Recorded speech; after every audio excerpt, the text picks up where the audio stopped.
বাংলার বাড়ির দ্বিতীয় কিস্তির টাকা কারা পাবে? দ্বিতীয় কিস্তির টাকা পেতে গেলে এই 10টি জিনিস আপডেট থাকতে হবে। সেই 10টা জিনিস কি এই ভিডিওতে পুরোটাই আলোচনা করা হয়েছে, তাই ভিডিওটাকে একটু কোনো স্ক্রিপ্ট করবে না, পুরো ডকুমেন্টসগুলো শোনো, পুরো আপডেটগুলো শোনো। এই আপডেটটা যদি না শোনো শেষ পর্যন্ত তাহলে ডকুমেন্টসের গণ্ডগোল হতে পারে বা এই ডকুমেন্টস নাও থাকতে পারে। তাই কি ডকুমেন্টস লাগছে পুরো ভিডিওটা শেষ পর্যন্ত দেখো আলোচনা করছি। আর আমাদের চ্যানেলে নতুন হয়ে থাকলে চ্যানেলটিকে সাবস্ক্রাইব করে পাশে থাকবে। বাংলার বাড়ির দ্বিতীয় কিস্তির টাকার সম্ভাব্য তারিখ ও প্রস্তুতি।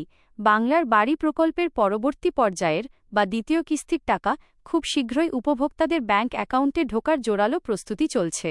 সরকারি ও প্রশাসনিক স্তরে জল্পনা শুরু হয়েছে যে আগামী কিছুদিনের মধ্যেই এই টাকা ছাড়ার প্রক্রিয়া শুরু হতে পারে।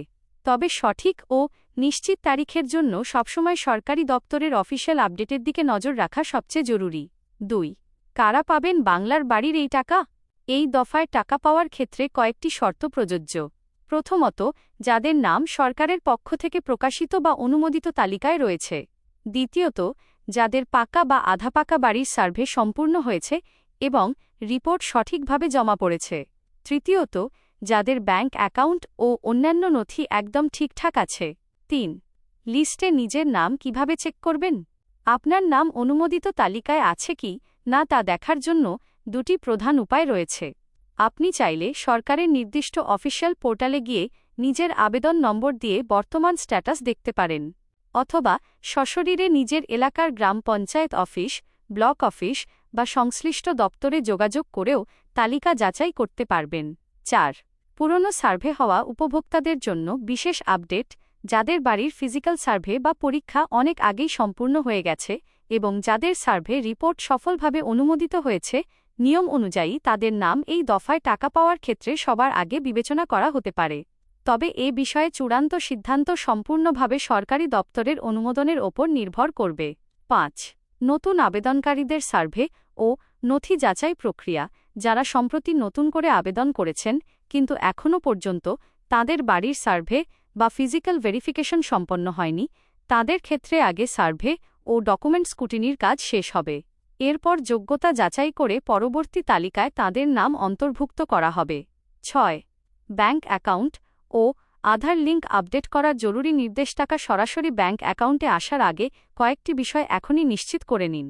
আপনার ব্যাংক অ্যাকাউন্টটি সচল অ্যাক্টিভ আছে কিনা, ব্যাংকের সাথে আধার কার্ডের সঠিক লিঙ্ক করা আছে কিনা এবং অ্যাকাউন্টে সঠিক মোবাইল নম্বর যুক্ত রয়েছে কিনা, এগুলো ভালো করে যাচাই করে নিন, অন্যথায় পেমেন্টে সমস্যা হতে পারে।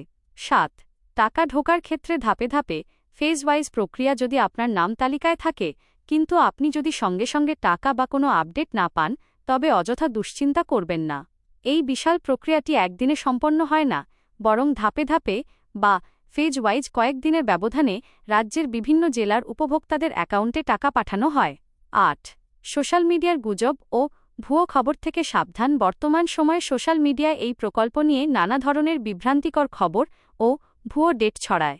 তাই কোনো খবরের ভিত্তিতে আগাম সিদ্ধান্ত না নিয়ে সর্বদা রাজ্য সরকারের অফিসিয়াল বিজ্ঞপ্তি বা বিশ্বস্ত সরকারি দপ্তরের প্রামাণ্য তথ্যের ওপর ভরসা রাখুন। 9.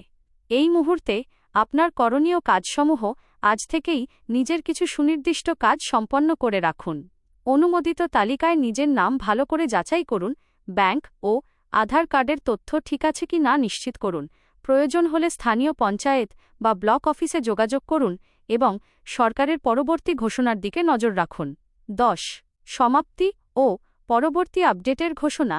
বাংলার বাড়ি প্রকল্প সংক্রান্ত নতুন কোনো সরকারি ঘোষণা বা সরাসরি টাকা ছাড়ার অফিসিয়াল আপডেট প্রকাশিত হলেই সবার আগে সেই সঠিক তথ্য এই চ্যানেলের মাধ্যমে আপনাদের কাছে পৌঁছে দেওয়া হবে। ভিডিওটি ভালো লাগলে লাইক ও চ্যানেলটি সাবস্ক্রাইব করে পাশে থাকবেন এবং কোনো প্রশ্ন থাকলে কমেন্টে অবশ্যই জানাবেন।